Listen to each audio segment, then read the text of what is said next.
तो देखिए, बिहार में बीजेपी पूरी तरह से बाबा के साथ दिखाई दे रही है, उनके समर्थन में है। तो महागठबंधन के नेता बाबा बागेश्वर से दूरी बना रहे हैं, पर ऐसा क्यों है ये जरा आपको समझाने की कोशिश करते हैं। बिहार में बाबा बागेश्वर इफेक्ट कितना नजर आ रहा है और इसका असर कितना पड़ा है, देखिए। बीजेपी बाबा के प्रोग्राम को पूरी तरह से अपना समर्थन दे रही है, सपोर्ट कर रही है, लेकिन महागठबंधन का रुख क्या है रवि? बिल्कुल, देखिए महागठबंधन का रुख बड़ा साफ है। बाबा बागेश्वर का विरोध महागठबंधन की तरफ से पुरजोर किया जा रहा है। बिल्कुल, और हिंदू वोटरों को मैसेज देने की कोशिश कर रही है बीजेपी, और इसे मिशन 2024 के मद्देनजर भी एक बड़ा कदम माना जा रहा है बीजेपी की तरफ से। लेकिन दूसरी तरफ महागठबंधन की बात करें तो विरोध से मुस्लिम पिछड़े वोट जुटाने की कोशिश है, एक डिस्टेंस बनाकर एक मैसेज देने की कोशिश की जा रही है उस कम्युनिटी को। बिल्कुल, और हिंदू वोट एकजुट करने की कोशिश साफ तौर पर बीजेपी की नजर आती है कि बाबा के जरिए किस तरह से हिंदू वोट बैंक को कंसोलिडेट कर दिया जाए। लेकिन दूसरी तरफ महागठबंधन की तरफ से बाबा के शो को फ्लॉप साबित करने की कोशिश लगातार की जा रही है कि इस पूरे कहा जाए सभा का बहुत ज्यादा असर या बहुत ज्यादा प्रभाव नहीं।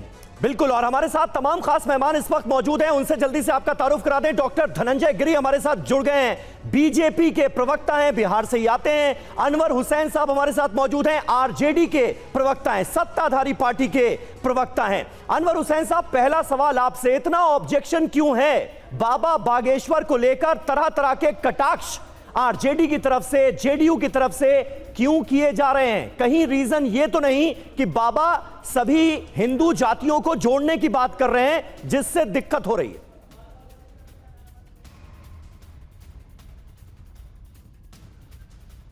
अनवर हुसैन साहब का फ्रेम एंड वक्त पर चला गया है। डॉक्टर धनंजय गिरी, मैं आपसे जानना चाहूंगा, ये साधु संत जो हैं उनको बीजेपी ने, ऐसा नहीं लगता आपको कि सियासी हथियार बना लिया है? 2024 की पटकथा लिखी जा रही है, उस पर काम शुरू हो गया है और साधु संत सियासी हथियार बन रहे हैं। जी नहीं, बिल्कुल नहीं।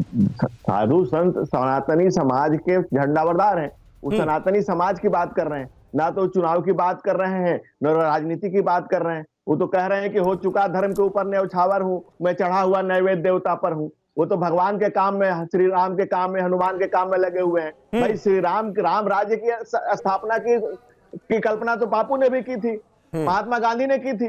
लेकिन धनंजय जी, बीजेपी के बिहार के तमाम दिग्गज नेता बहुत प्यार लुटा रहे हैं बाबा पर।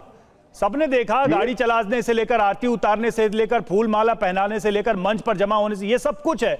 और क्यों ना देखा जाए कि इसमें कुछ सियासी बात भी है? क्यों ना ये सवाल उठे?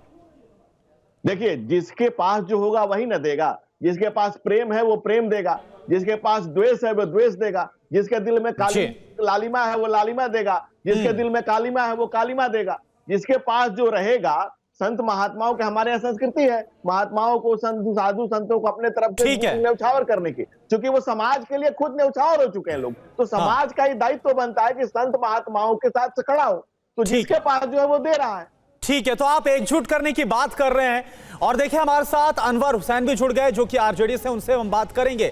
लेकिन इस बीच बड़ी खबर क्या है, बड़ी खबर का हम रुख कर रहे हैं। लालू यादव के बड़े बेटे और बिहार सरकार मंत्री तेज प्रताप यादव तो शुरू से ही बाबा पर हमलावर हैं। हमने देखा पटना आने से पहले किस तरह से उनकी तरफ से बयानबाजियां की गई। पहले बाबा की बिहार में एंट्री को रोकना चाहते थे तेज प्रताप, और अब ये कह रहे हैं कि वो किसी बाबा को जानते ही नहीं है। और तो और उन्होंने बागेश्वर सरकार पर बिहार की जनता को गाली देने तक का आरोप लगा दिया है। वहीं केंद्रीय मंत्री अश्विनी चौबे बाबा का विरोध करने वालों को नेस्तनाबूद करने की भविष्यवाणी कर रहे हैं। आप देखिए हो क्या रहा है। कौन है बाबा?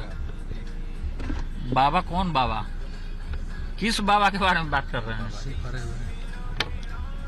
असली बाबा जो हैं वो देवराहा बाबा थे। देवराहा बाबा जैसे कोई बाबा नहीं हुए। वो 400 साल जिंदा रहे देवराहा बाबा, इसलिए देवराहा बाबा को हम लोग मानते हैं। उन्हीं के आशीर्वाद से हमारा जन्म हुआ है, इसलिए और कोई बाबा आवा टाबा आपको हम नहीं जानते हैं। अरे तो कार्यक्रम चल रहा है, तो कार्यक्रम में कितना लोग बीमार पड़ रहा है। जो आयोजक जो व्यवस्था किया है, आप देख रहे हैं कि पूरा, और जो बाबा है पूरे बिहारियों को गाली देने का काम किया है वो बाबा।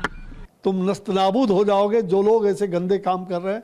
कोई रामचरितमानस उनके मंत्रिमंडल के लोग चला रहे हैं, कोई उनके मंत्रिमंडल के लोग और कोई लाठी लेकर के धमका रहे हैं।